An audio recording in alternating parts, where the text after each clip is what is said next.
আসসালামু আলাইকুম। সিভিল সার্জনের কার্যালয়ে নতুন একটি নিয়োগ বিজ্ঞপ্তি প্রকাশ করা হয়েছে। পদের নাম 60 মুদ্রাক্ষরিক কম্পিউটার অপারেটর। পদের সংখ্যা একটি, গ্রেড 14।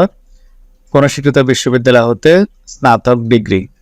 কম্পিউটার ব্যবহারের দক্ষতা। পরিসংখ্যানবিদ, পদ সংখ্যা 5টি, গ্রেড 14। কোন স্বীকৃত বিশ্ববিদ্যালয়তে পরিসংখ্যান বা গণিত বা অর্থনীতি বিষয়ে স্নাতক বা সমমানের ডিগ্রি। স্টোরকিপার, পদ সংখ্যা 7টি, কোন স্বীকৃত বোর্ড হতে উচ্চ মাধ্যমিক পাস।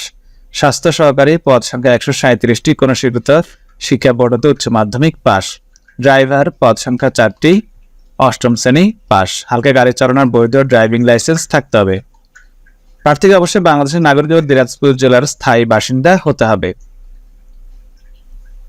ওয়েবসাইট হচ্ছে csdinas.telegram.com.bd। আবেদন চলমান রয়েছে 3 অক্টোবর 2024 তারিখে শুরু হয়েছে, শেষ হবে 30 অক্টোবর 2024 তারিখ বিকেল 4টা। অনলাইনে আবেদন করার জন্য ছবি, সিগনেচার, ভোটারি অথবা জন্ম নিবন্ধন, এসএসসি, এইচএসসি ইনফরমেশনগুলো লাগবে। আবেদন ফি হচ্ছে 223 টাকা, যেটা আপনাকে টেলিটক সিম দিয়ে এভাবে এসএমএস পাঠিয়ে টাকাটা পেমেন্ট করতে হবে। পেমেন্ট করলে আবেদন কমপ্লিট।